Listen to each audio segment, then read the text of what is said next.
नमस्ते दोस्तों, मैं रमेश मेहता। हमारी कहानी में आप सबका स्वागत है। आप हमारी कहानी देखते हैं, इसलिए आपको दिल से धन्यवाद कहता हूँ। दोस्तों, आज मैं आपको वाल्मीकि ऋषि के बारे में बताऊंगा। राम भगवान चित्रकूट में वाल्मीकि ऋषि के आश्रम में गए थे और वाल्मीकि ऋषि ने उसे चित्रकूट में रहने की सलाह दी थी। वाल्मीकि ऋषि ने रामायण लिखा, संस्कृत में लिखा और 24,000 श्लोक थे। कुछ कथा ऐसी है, वाल्मीकि ऋषि का असली नाम था रत्नाकर। एक भिलड़ी ने उसे बचपन में चुरा लिया था और चुराने के बाद वो भिल के साथ रहने लगा। जब भी बड़े हो गए तो वो भी लोगों को, जंगल से आते जाते लोगों को लूटना, ये सब काम किया करते थे। एक बार नारद ऋषि वहां से निकल गए तो नारद ऋषि को रत्नाकर ने पकड़ लिया। तो नारद ऋषि ने पूछा, ऐसा पाप का काम क्यों कर रहे हो? तो रत्नाकर ने बताया कि मैं अपने परिवार का भरण पोषण करने के लिए कर रहा हूँ। तो नारद ऋषि ने पूछा, क्या आप ये जो पाप कर रहे हो तो आपका परिवार इसका भागीदार है? अभी रत्नाकर सोच में पड़ गया।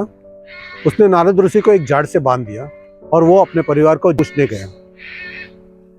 अपने सारे परिवार को पूछा कि आप क्या मेरे पाप के भागीदार हैं? तो सभी ने मना कर दिया। अभी रत्नाकर वापिस आ गया, नारद ऋषि को छोड़ा और उसको दंडवत प्रणाम कर लिया।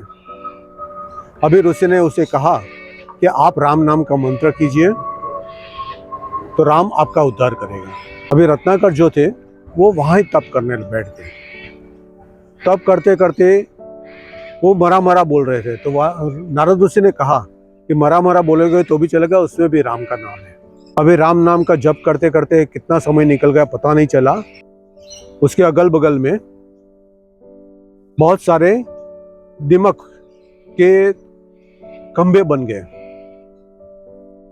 अभी ब्रह्मा जी रत्नाकर पर प्रसन्न हो गए और ब्रह्मा जी ने उसे वरदान दिया कि आप रामायण लिखिए, और ब्रह्मा जी ने उसका नाम वाल्मीकि रख दिया। अभी रत्नाकर वहीं वाल्मीकि ऋषि का आश्रम बन गया और वहीं वे रहने लगे। ये चित्रकूट में था। राम भगवान वाल्मीकि को मिलने आए तो वाल्मीकि ऋषि को दंडवत नमस्कार किया। वाल्मीकि ऋषि को कहा, तुम त्रिकालदर्शी मुनिनाथा, विश्व बदर जिमी तुम्हारे हाथ। इसका मतलब है तुम तीनों लोगों को जानने वाले मुनि हो और तुम्हारे हाथ में ये संसार एक बैर के समान है।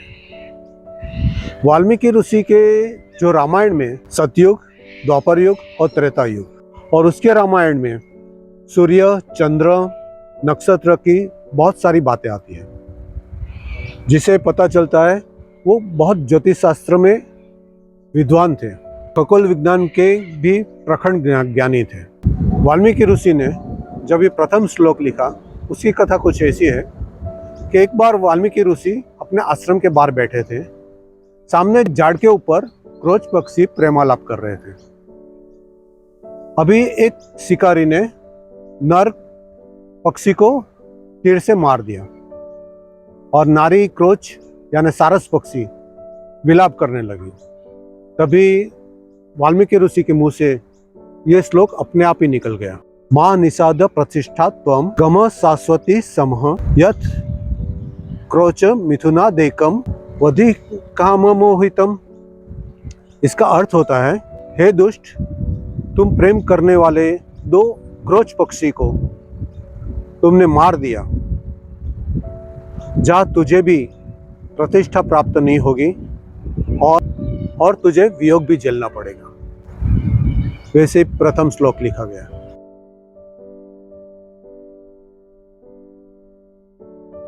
वाल्मीकि रामायण में 6 कांड है। 7वां कांड बाद में जोड़ा गया। 7वां कांड में सीता माता को गर्भवती थी, लव कुश का जन्म हुआ। दोस्तों, ये कहानी अच्छी लगी तो आप इसको शेयर कीजिए, लाइक कीजिए और सब्सक्राइब जरूर कीजिएगा। धन्यवाद। जय श्री कृष्ण, जय श्री राम, जय हनुमान। जय सीता मैया, भारत माता की जय।